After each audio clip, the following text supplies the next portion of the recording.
Welcome back, everybody, to Mr. Christiano Reads. I'm going to continue reading Captain Underpants and the invasion of the incredible naughty cafeteria ladies from outer space. Today I'm going to be reading chapters 16 through 20. Excuse me. If you remember where we left off last time, Mr. Krupp had started to change into Captain Underpants after the three aliens had, started to make the food for the kids and turn the kids into nerd zombies. And then the boys and Mr. Krupp were able to find out that they were not real lunch ladies. So the boys had started to attack the aliens. And so now we are going to see what happens here. So chapter 16, the assault of the equally evil lunchroom zombie nerds. George and Harold had barely caught their breath when Captain Underpants finally showed up. Tra-la-la, he said. I'm here to fight for truth, justice, and all that is pre-shrunk and cottony. Where were you back in chapter 15 when we needed you? Asked George. I was at the shoe store ordering a cheeseburger, said Captain Underpants.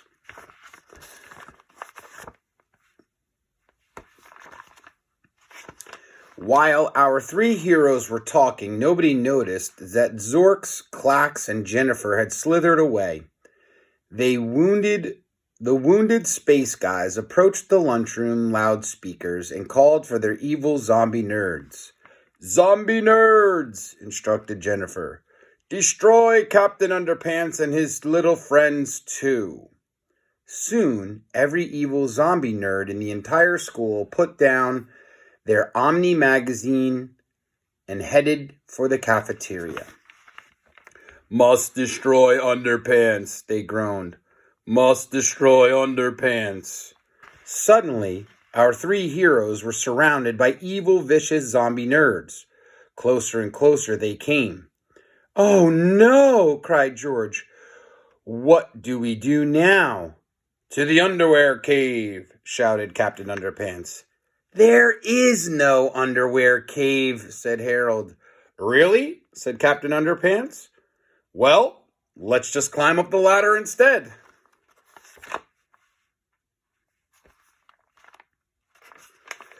George, Harold, and Captain Underpants scurried up the ladder, and soon they were all on the roof. Well, we're safe now, said Harold. Yup, said George. That's for sure, said Captain Underpants. So there you have it, chapter 16. Chapter 17, oh yeah? It didn't take long before George, Harold, and Captain Underpants looked behind them. Hey, said Harold.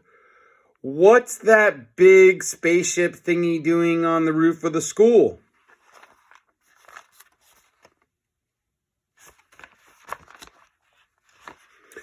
And where did that super evil, rapidly growing dandelion come from? Asked Captain Underpants.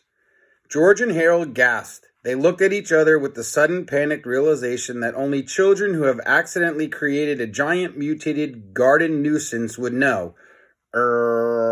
Stammered George. We have no idea how that happened.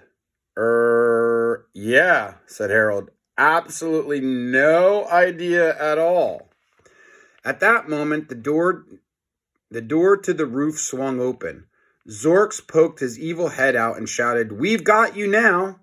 With no place else to run, our three heroes quickly scurried up the ladder of the big spaceship thingy and closed the door behind them.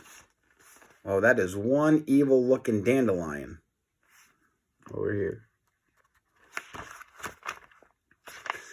Inside the spaceship, George, Harold, and Captain Underpants discovered a refrigerator filled with strange juice.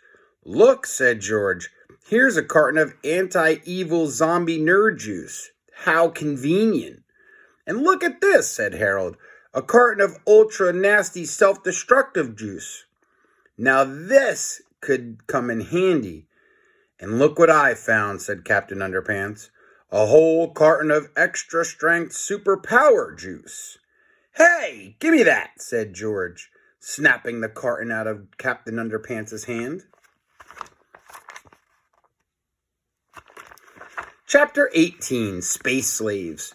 Suddenly the door of the spaceship swung open, and the three evil space guys slithered inside. Step away from the refrigerator, screamed Jennifer, and get into that jail cell. George and Harold hid their juice cartons behind their back, and our three heroes stepped quite quickly into the jail cell. Dun dun dun. Zork started up the engines and the spaceship lifted off. It rose a few hundred feet in the air and hovered over the school. You three puny earthlings are very fortunate, said Jennifer. You will get to witness the destruction of your planet from the safety of your jail cell. Afterwards, you will have the honor of being our obedient space slaves. Aw, man, said George and Harold. Quickly, Clax, said Jennifer. Get me a carton of super evil rapid growth juice from the refrigerator. We can pour it into our spray gun and shower it upon our evil zombie nerds.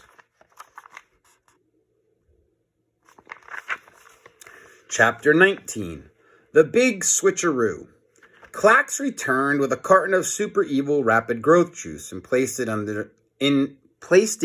the control panel. Soon, said Jennifer, Earth will be ours. The three aliens threw back their heads and laughed and laughed.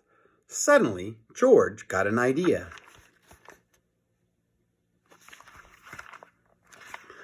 He whispered to Harold for a second or two, and then he quickly reached through the bars of the jail cell and swiped Clax's carton of super evil rapid growth juice. George carefully peeled the label off the carton and stuck it over the label of his ultra-nasty self-destruct juice. While he was busy doing that, Harold reached through the bars and switched the labels of the spray gun and the fuel tank. These boys are pretty good. They come up with some pretty good ideas. Finally, George reached back through the bars and put his carton of ultra-nasty self-destructor juice, which now read Super Evil Rapid Growth Juice, on the control panel. I don't get it, whispered Captain Underpants. The fuel tank now says spray gun, and the spray gun now says fuel tank, and the rapid growth juice has been replaced with self-destruct juice. What's it all mean? You'll find out, said Harold sadly. When the three evil space guys had finished laughing triumphantly, Jennifer reached for the carton that read Super Evil Rapid Growth Juice and poured it into the nozzle that read spray gun. Oh, I get it, said Captain Underpants. That space guy didn't pour growth juice into the spray gun. He poured self-destruct juice into the fuel tank. Yup, George said sadly. And that means this spaceship thingy is going to explode into millions of pieces. Right, said Harold gloomily. Uh-oh. Did the boys actually do something that's going to hurt them? The spaceship began to sputter and shake as smoke billowed out of the control panels. Soon, sparks were flying and ceiling tiles were falling. Captain Underpants smiled proudly because he had figured out George's plan. But his smile didn't last long. Hey, he cried, we're in the spaceship thingy. What's going to happen to us? We had to sacrifice ourselves to save the world, said George. I'm afraid we're not going to make it. Of course we'll make it, cried Captain Underpants. We've got wedgie power on our side. Uh-oh. So let's see what's going to happen here. Are they going to be able to get out? Chapter 20, The Great Escape. Captain Underpants grabbed the roll of toilet paper from the jail cell lavatory. We can swing to safety on this, he said. You can't swing on toilet paper, said Harold. Sure I can, said Captain Underpants. I just did in my last comic book.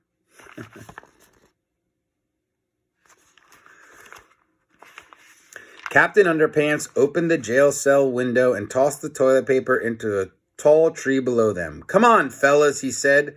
"Let's swing out of here before this spaceship explodes." "That toilet paper won't hold you," said George. "It's not strong enough." "Sure it is," said Captain Underpants. "It's 2-ply." George and Harold grabbed Captain Underpants' cape. "Don't jump," they cried. But Captain Underpants wouldn't listen. He jumped out the window with George and Harold still clinging to his cape. "Ah!" they screamed as they fell to the ground and were killed instantly.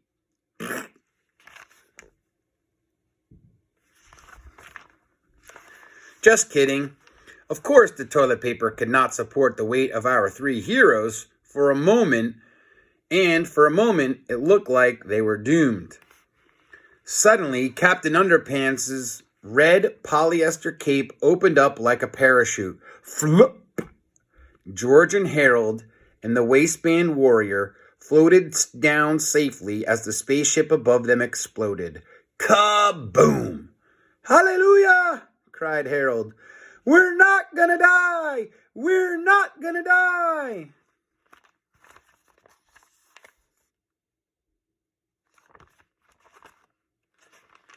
"Or," said George, "maybe we are."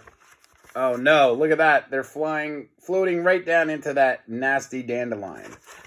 All right, so there we have it. Chapters 16 through 20 in Captain Underpants and the invasion of the incredible naughty Cafeteria ladies from outer space.